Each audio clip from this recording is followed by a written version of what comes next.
धन्यवाद मिथिलेश सर, आपके द्वारा इतनी अच्छी जानकारी देने के लिए और आज के सुबह को योग के माध्यम से बहुत खुशनुमा बनाने के लिए और अच्छा बनाने के लिए आपको कोटि कोटि धन्यवाद। आज एक ऐसे टॉपिक पे बात करेंगे जिससे मतलब हम लोग तो मतलब फायदा प्राप्त किए ही हैं, मतलब और अन्य लोग भी मतलब इसके माध्यम से फायदा प्राप्त कर सकें ऐसे मैटर के बारे में बात करेंगे। तो जिसके बारे में हम लोग रोज रोज चर्चा करते ही हैं, मतलब हमारे बैठ के मतलब फिजिकल क्लास में भी और यहाँ वर्चुअल क्लास में भी हम लोग का बात चलते रहता है ना। तो आज हम बात करते हैं मतलब फैट के बारे में। मतलब फैट जमता कैसे है और फैट हमारा लॉस कैसे होता है, या उसको लॉस कैसे करेंगे। जैसे हम लोग कोई इंसान मतलब बहुत ज्यादा मोटा हो गया है तो जाहिर सी बात है कि उसका फैट बहुत ज्यादा बढ़ गया है। और उसको अब फिर जैसे उसको वजन ज्यादा हो गया है तो उसको अपने आइडल वेट में कैसे आना है, और तो वो फैट कैसे बर्न करेगा, तो उसकी प्रोसीजर क्या होती है, इसके बारे में हम लोग आज चर्चा करेंगे, है ना। तो आज का मेरा यही टॉपिक रहेगा।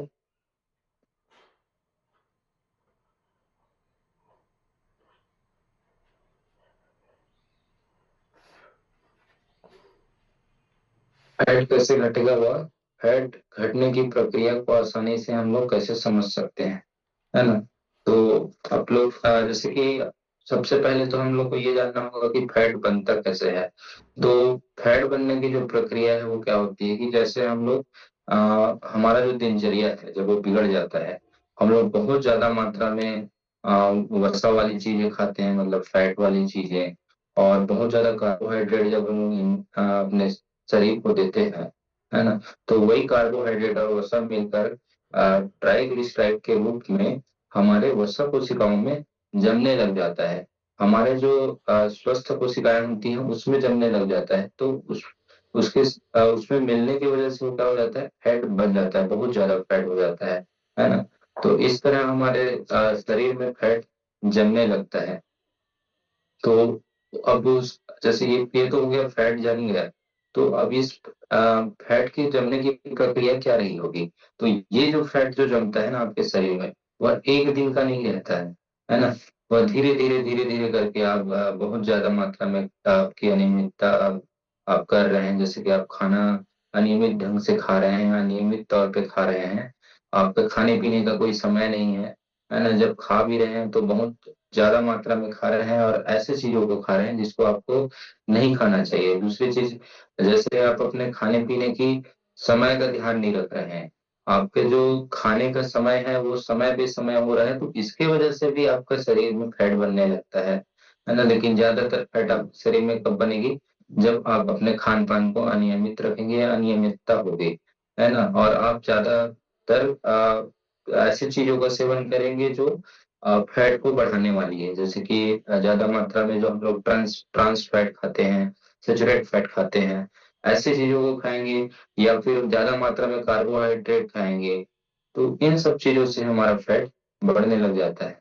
तो इसी फैट को जैसे कि अब कोई इंसान मोटा हो गया तो वो क्या सोचता है कि जैसे मोटा हो गया है तो उसको विभिन्न प्रकार की बीमारियां मतलब उसके शरीर में आगमन हो जाता है। बोलते हैं ना, मोटापा मतलब बीमारी की जड़ होती है।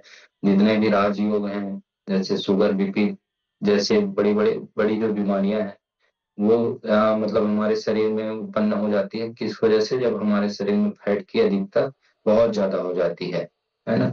तो इसी फैट को हम लोग जैसे लॉस कैसे होगा, तो इसके बारे में ही हम लोग बात करेंगे। तो फैट जैसे हमको घटाना है, हर इंसान के मन में होता है, जो मोटा होता है उसके मन में यही रहता है कि काश मैं फिट हो जाऊं, है ना। वो मन से चाहता तो है कि मैं फिट हो जाऊं, लेकिन वो चाह कर भी कुछ कर नहीं पाता है, क्योंकि कहीं ना कहीं उसका और उसके जो रूटीन है खाने पीने के वो उसके आड़े आता है। कहीं ना कहीं वो अपने सोच में काबिल नहीं हो पाता है कि हाँ नहीं मुझे करना ही है ना। या अज्ञानतावश वो अपना शरीर को बेडॉल बना लेता है और उसी के सहारे जिंदगी जीते रहता है। तो अगर अब वो समझ जाए तो इस मैटर को, जैसे कि हम आज मैं जो बताने वाला हूँ फैट आपका जो घटने की जो प्रक्रिया है उसके बारे में, अगर इस बात को अगर वह समझ जाए तो वह आसानी से अपना फैट लॉस कर लेगा और फिट हो सकता है। या हमारे जैसे WHO ने जैसे एक बनाया है मैटर, है ना, कि आपके हाइट के अकॉर्डिंग आपका वजन अगर इतना है तो आप स्वस्थ हो। तो इस चीज को भी वह प्राप्त कर सकता है। तो फैट लॉस करने का एकमात्र तरीका क्या होता है? कैलोरी या एनर्जी डेफिशिएंट, है ना। फैट लॉस करने का एक ही तरीका है, calorie cut, energy deficient. Energy deficient मतलब क्या होगा कि हम जैसे कि हमको कैलोरी के बारे में समझना पड़ेगा। कैलोरी हम कितनी मात्रा में खा रहे हैं, है ना। तो हम अगर कैलोरी हम खा रहे हैं, मान लीजिए हम 1500 किलो कैलोरी के आसपास खा रहे हैं, तो हमको बर्न कितनी करनी होगी? उससे ज्यादा, है ना। अगर हम दिन भर में हमारी जो कैलोरी है वो 500 1500 के आसपास अगर हम खाते हैं, तो हमको 1500 से अधिक कैलोरी को बर्न करना होगा। उसके लिए हमको काम करना होगा, है ना। जैसे हमारे पूर्वज लोग का क्या करते थे कि पहले उन लोग तो खाते बहुत थे, लेकिन उन लोग मेहनत बहुत करते थे। तो हमको भी जैसे कैलोरी हम ज्यादा खा रहे हैं, तो उसको बर्न करने के लिए हमको मेहनत करनी होगी, या फिर हमको ऐसा उपाय करना होगा कि वह जो कैलोरी हम जो खाए हैं वह बर्न हो जाए, है ना? जैसे कि मैं आपको बताऊं कि जैसे मेरा वजन जैसे मान लो 75 किलो का था, तो मैंने अपना जैसे मेरे को वेट अपना लॉस करने में मेरे को समय लगा। उसके लिए मैंने क्या किया कि मेरा जो कैलोरी है उसको मैंने क्या किया कि जितना मैं खाता था उससे ज्यादा बर्न करने लगा। तो इसकी वजह से मेरा फैट लॉस होने लगा, है ना। तो फैट लॉस होने की प्रक्रिया यही होगी, है ना। आप मान लीजिए कि अब आपको आइडियल वेट के लिए मतलब काम करना है, तो आपको कैलोरी को घटाने की ओर जाना होगा, या कैलोरी बर्न करने की ओर जाना होगा। आप खा तो रहे हैं बहुत ज्यादा मात्रा में कैलोरी, लेकिन कैलोरी को बर्न करने की ओर जाना होगा। अब इसे इसे लॉस करने की प्रक्रिया के बारे में समझते हैं कि फैट लॉस कैसे होगा। तो जब हम एनर्जी डिफिशिएंट करते हैं, तब हमारे शरीर और उसके जरूरी अंग काम करना बंद नहीं करते हैं, है ना। हमारे शरीर के सारे अंगों को काम करने की जरूरत होती है, एनर्जी की जरूरत होती है काम करने के लिए। बल्कि एनर्जी की कमी होने पर हमारा शरीर फैट से ऊर्जा लेता है। फैट लॉस के लिए हम एनर्जी डेफिशिएंट में जाना होगा, और जब हम एनर्जी डेफिशिएंट में चले जाएंगे तब हमारा शरीर उस कमी को पूरा करने के लिए फैट का इस्तेमाल करता है। जब हमारे शरीर के सारे अंगों को एनर्जी की जरूरत होती है ना, तो उसी जो जमे हुए फैट है उसको हमारा शरीर लेता है ना। तो यह प्रक्रिया कैसे होती है? इसमें क्या होता है कि माइटोकॉन्ड्रिया नाम की एक कोशिका होती है। तो सारे जो कोशिकाओं में जो फैट वसा जो होती है ना, जो वसा होती है, उसको माइटोकॉन्ड्रिया नाम की जो कोशिकाएं हैं उसमें ले जाने का काम करता है, और वह धीरे धीरे उसको प्रोसेस करने का काम करता है, पचाने का काम करता है ना। तो पचाने का जब काम करता है उसको फैट को, तो फैट जैसे जैसे बर्न होते जाता है तो उसमें से दो बाइकार्बोनेट निकलते हैं, मतलब अपशिष्ट पदार्थ निकलते हैं। उसमें से पहला होता है कार्बन डाइऑक्साइड गैस, है ना। 85% वो जो आपका फैट लॉस होता है उसका बाइकार्बोनेट या अपशिष्ट पदार्थ जो बनता है वो 85% कार्बन डाइऑक्साइड होता है। तो 85% कार्बन डाइऑक्साइड जो बनता है वो कैसे हमारे शरीर के थ्रू बाहर होता है? वह जब हम सांस छोड़ते हैं, है ना, जब हम सांस छोड़ने लगते हैं तो वह बाहर होने लगता है।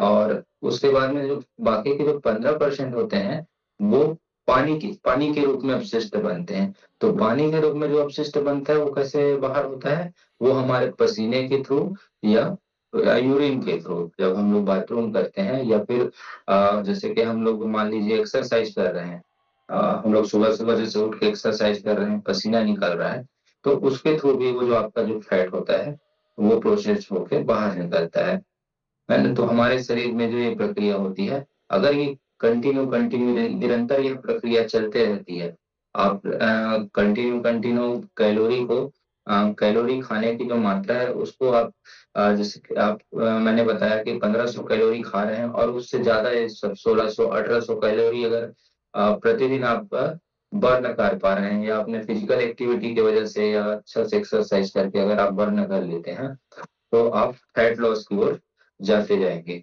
है ना। तो फैट लॉस करने का एक सिंपल सा तरीका यही है कि आपको कैलोरी को आपकी कैलोरी की मात्रा को आपको कम करनी है और बर्न ज्यादा करनी है।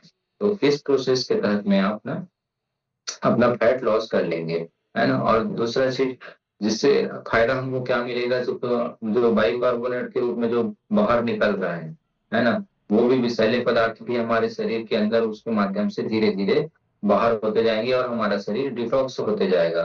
तो फैट लॉस के साथ साथ हमको डिटॉक्स होने का भी डिटॉक्सिफिकेशन होने का भी हमको फायदा मिल जाएगा। तो वजन वजन कम होने पर शरीर में सबसे पहले कहाँ कहाँ पे मतलब बदलाव दिखते हैं। जैसे आ, तो सिंपल सा मेथड है कि अब कैलोरी बर्न हो गया। कैलोरी बर्न होने के बाद में क्या हुआ कि हमारे कोशिकाओं के पास में जो फैट, जो वसा जमी हुई थी, वह धीरे धीरे धीरे धीरे बर्न होने लगी, है ना। तो बर्न तो हो गई, पर शुरू शुरू में वो कहाँ पे मतलब बर्न होगी, सबसे बड़ा सवाल यही उठता है इंसान के मन में कि फैट पहले लॉस होगा तो कौन सी जगह का लॉस होगा, है ना। तो ये हर इंसान में अलग अलग, हर इंसान का शरीर अलग अलग होता है, लेकिन जब फैट लॉस की प्रक्रिया होती है तो सभी जगह से एक साथ होने स्टार्ट हो जाता है ना। लेकिन सबसे पहले क्या होता है, कई लोगों के जैसे कि पुरुषों में ये पेट के आसपास स्टार्ट हो जाता है मतलब फैट लॉस होना, या चेहरे के पास।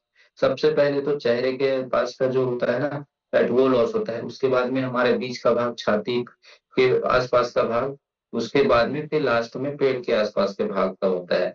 लेकिन महिलाओं में अगर हम लोग देखें तो महिलाओं में थाई के आसपास में और हिप के आसपास में ज्यादातर पहले होने की संभावना होती है फैट लॉस, अगर आप कैलोरी वाली जो प्रक्रिया को कर रहे हैं तो, है ना। तो ये हो गई मतलब कहाँ कहाँ की जो कैलोरी है वो पहले बर्न हो जाएगी। ठीक है, अब ये जानिए कि आपको कैलोरी कैलोरी की तो बात हो रही है, हमको फैट भी लॉस करनी है ना। और जैसा कि मैंने सेकंड पिक सेकंड पिक दिखा रहा हूँ मैं,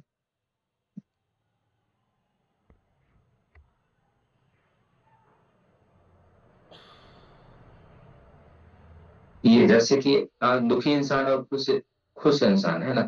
तो ये दुखी इंसान कौन है, जिसका फैट बढ़ा हुआ है या जो प्रॉब्लम में है। और खुश इंसान कौन है, जो ये कैलोरी कट करके अपना बॉडी को इस शेप में ला लिया है। तो इसके लिए आपको क्या करना होगा, तो सबसे पहले तो आपको पानी की उचित मात्रा आपको लेनी होगी। जैसा कि पवन सर प्रतिदिन बताते हैं कि आपका अगर वेट इतना है तो आपको पानी ऐसे लेना है। पानी लेने की प्रक्रिया को आपको समझना होगा। उसके बाद में आपको वेजिटेबल फूड के वेजिटेबल फूड और फ्रूट्स की ओर जाने होंगे, मतलब फाइबर वाली जो चीजें हैं उनकी तरफ आपको ज्यादा जाना होगा।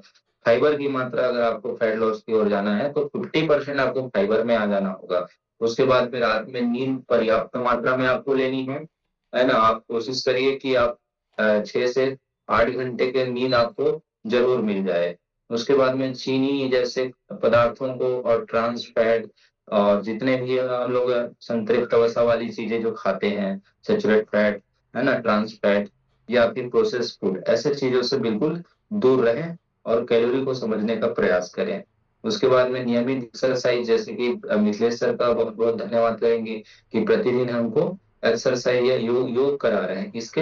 इसमें भी आप जाके अपने कैलोरी के लिए काम कर सकते हैं। और सबसे बड़ा चीज है लास्ट में आपकी दिनचर्या। अगर आपने अपना दिनचर्या बेहतर कर लिया, है ना, आपने अपना दिनचर्या को सुदृढ़ कर लिया, तो आप आसानी से कैलोरी को बर्न कर पाएंगे। और आपको इन चीजों से फैट लॉस करने से कोई नहीं रोक सकता, अगर आप मोटे हैं तो, है ना।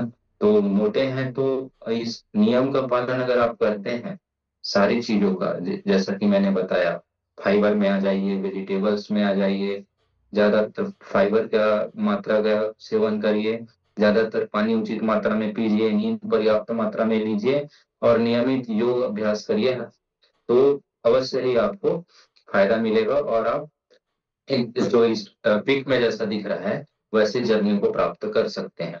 दुखी